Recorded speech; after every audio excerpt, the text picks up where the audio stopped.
How are you today? Okay, we are NDSU Capstone project team. My name is Hung, I am Colton.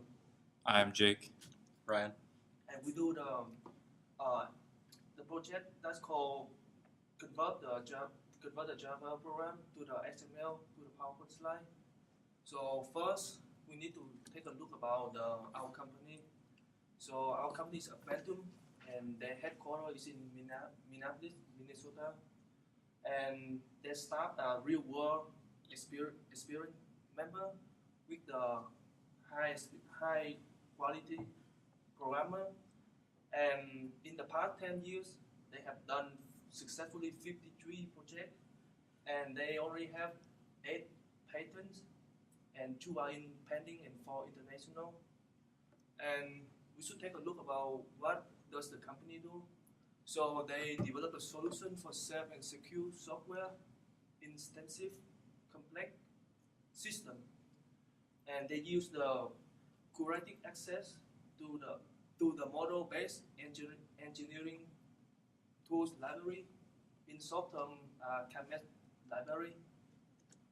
So the problem is, Adventium want the easy way to display the presentable data from the research results, and the Camet library is used for research, and the result output are in XML format, and instead of the user generating the XML data to PowerPoint presentation, they want their user to um, pick their desired layout, and process will fill the layout with their XML data through the program that does automatically.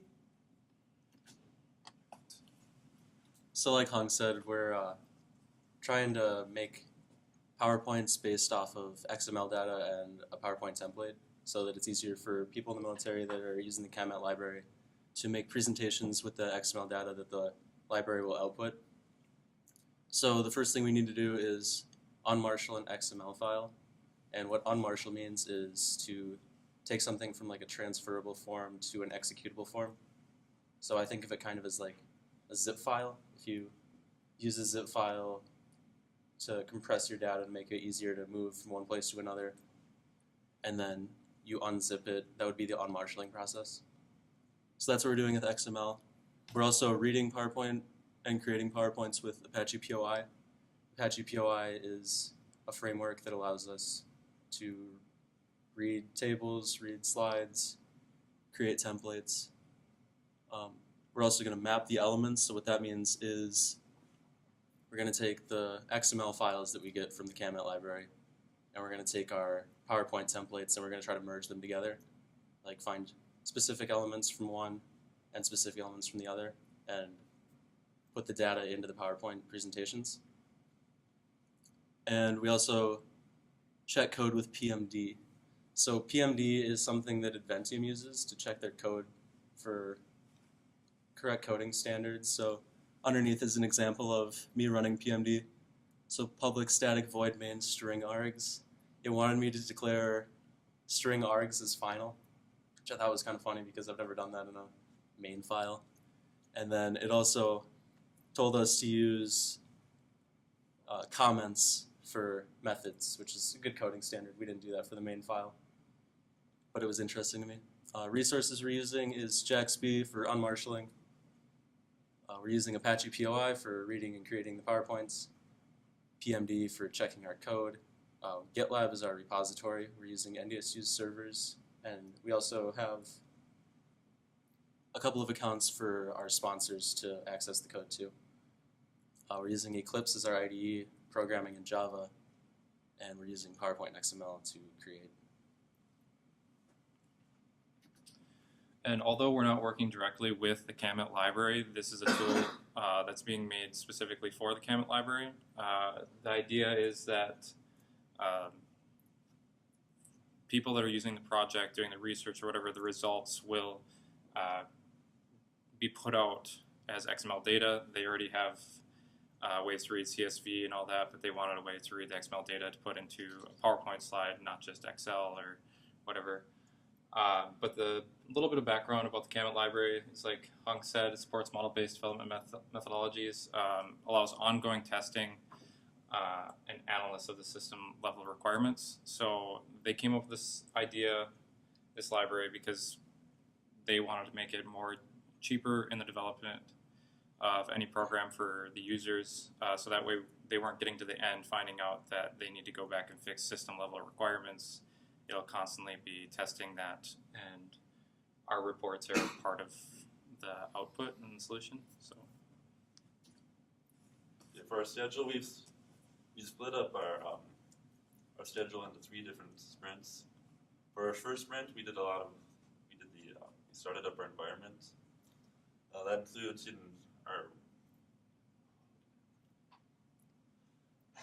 so we got our environment set up. We had to install clips, e-clips. We had to get our repository set up, and we did a lot of background reading on Gatsby and Apache. We created our Hello World. For our second sprint, we started doing our initial design. That included creating methods for reading and writing. And then, so we are able to read XML elements and read PowerPoint elements. So our next step is to be able to match the XML elements to the PowerPoint template elements. And once we are able to do that, we can populate the PowerPoint template with the XML data. And for our final sprint, we've saved a lot of time for fine tuning.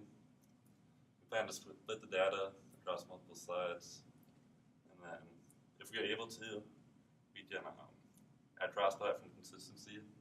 We have some other stretch rules too. Yeah, and then for each sprint, we've divided the tasks up, and we've given them story points. So some tasks include setting up clips, creating the repository, then generating the table is the most difficult one for the first sprint. For the second sprint, we have different tasks for reading the different elements such as strings, lists, and tables, and also alt text. And then for our final sprint, we have breaking up the unmarshaled data. We have grabbing specific unmarshaled XML tags and fine tuning.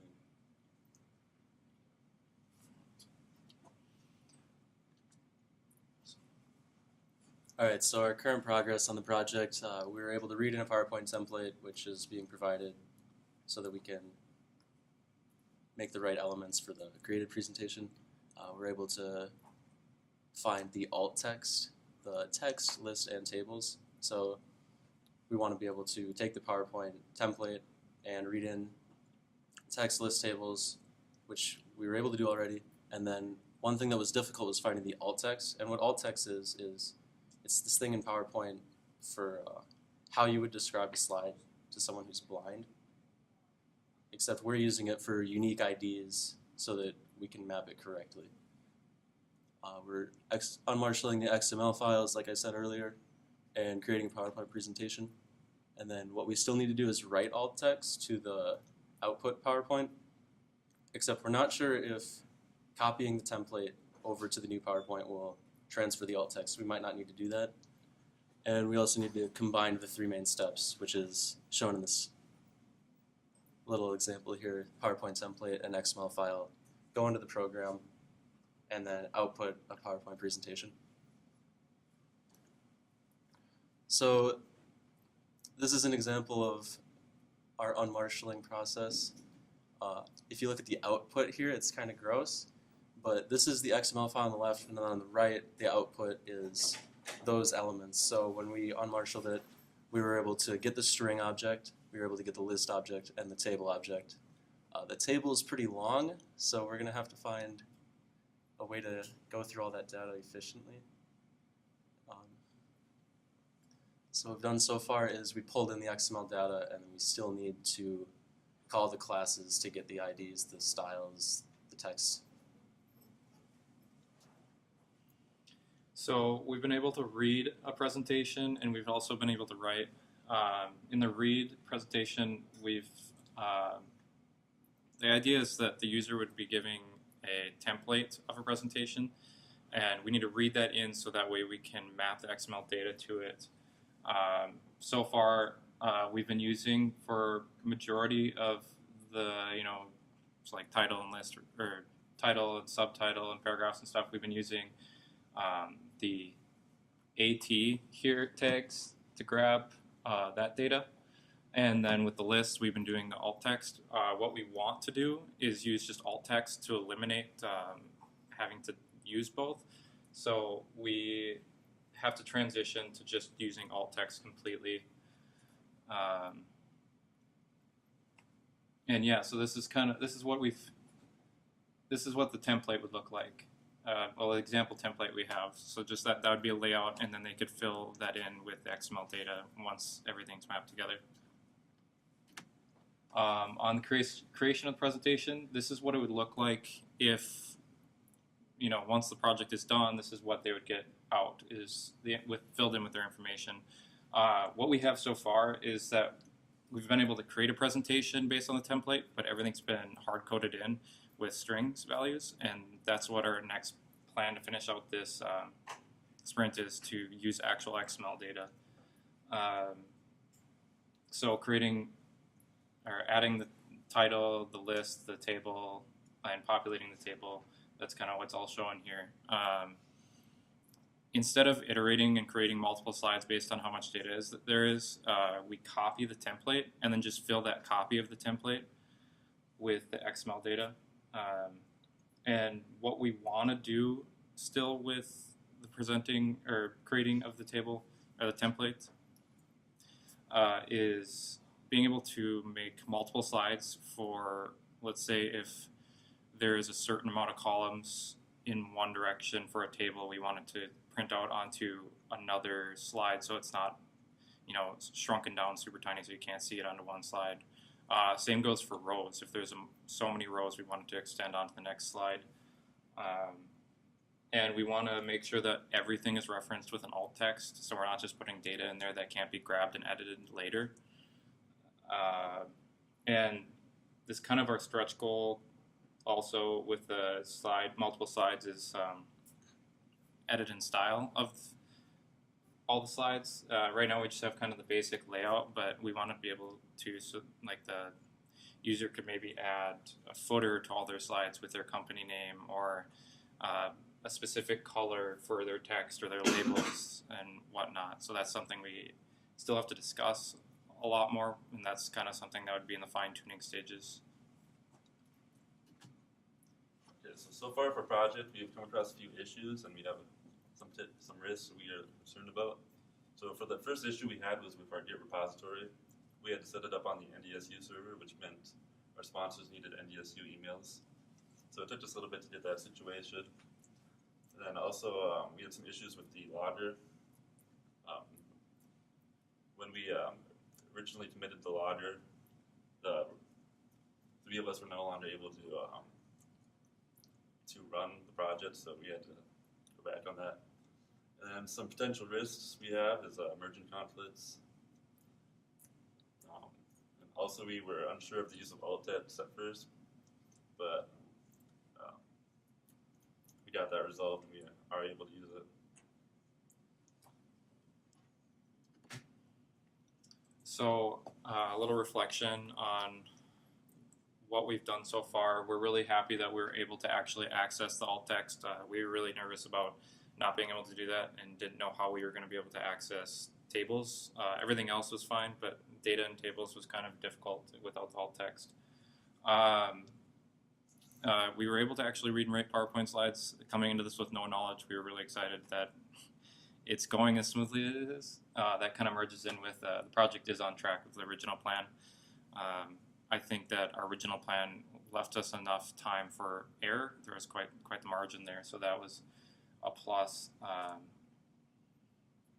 Some of the lowlights is that we haven't been able to meet a ton outside of class. Our schedules kind of conflict.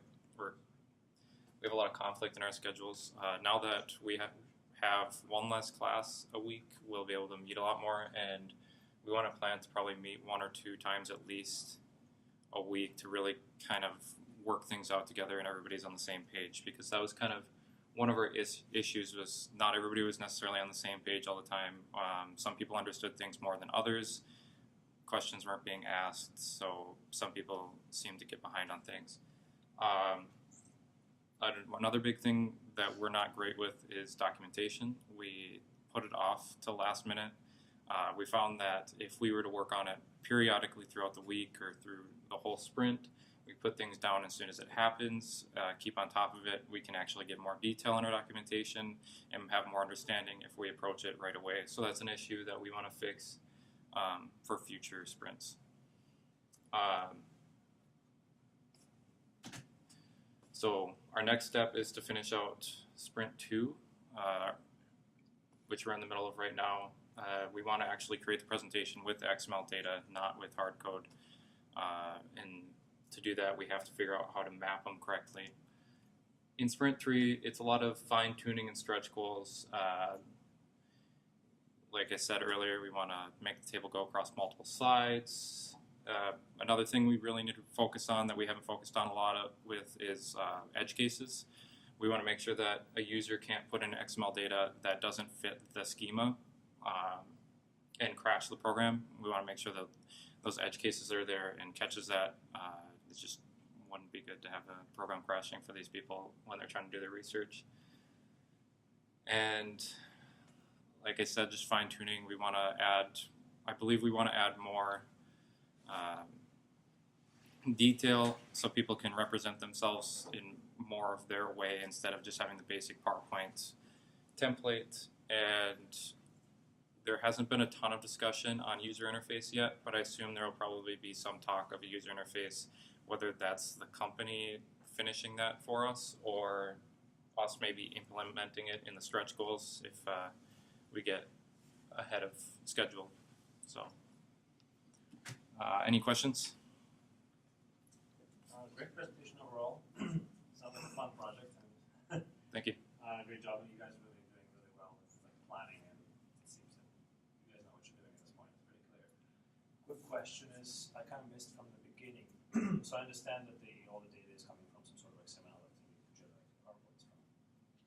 What is that XML? Where does it come from? So it's a report of something that's coming from their Camet library. We don't have a clear understanding of it because they haven't given us a ton of explanation. What we do know is that the Army's using it for research, the Camet library, and so I believe that the whole idea is so they can take that the output data comes in XML, so they don't have to look through the XML file or some other file and then make a presentation manually. They want to just be able to like put that out there so then they can bring it right to the meeting or whatever they're going to do with it and be like, this is what we've got so far. So does it suffice to say there's some sort of metrics that are coming from some sort of system or various sources, comes down to XML, and then some sort of, I don't know, a general or whoever, data PPT that you generate from that data kind of shows it to his superiors, so to speak? I believe so. Is that kind of the flow? I feel, yeah, that could be a way that it works. Okay. Like they said, they've been very general with their descriptions. Okay. So, No, it's just kind of interesting because right. some sort of XML, where does it come from? Yeah, right. Yeah. Why bother, right? Adventium does government contracting. Okay. We haven't signed an NDA, so we don't know everything about the Camet library, but we do know that it's just, it outputs XML, and currently the people from the military that are using it are making PowerPoints based on XML data Of course. directly. So they have to read XML. It seems like a really nice real world, problem to solve. You know? Mm-hmm. Mm-hmm. Thanks. I had that question. I think I would really like to see the next time that you can say where it's coming from. So Right. I know they do things like they have architecture simulation models. That they look at different variations of how you can configure things. So you can might come from something like that. But yeah, kind of. Right. We'll try to get more examples out of them, see if we can get some And information. Then I guess the other thing, you talk about tables, but PowerPoints have lots of things other than tables. You can have charts, you can have all kinds of things. And so what are the kinds of components that you're required to do? So we have the title, the list, and paragraphs and tables, I believe, and then there's a stretch goal of possibly using SmartArt from the Office library. We haven't looked too much in the SmartArt because it's not on our main list of goals yet. But Nobody said charts. They never mentioned anything yeah, about they charts. didn't have any charts yet. They might, add it in the future because we're the beginning of this project, and I think that they plan on building it more, but they haven't told us a ton. So, Any other questions?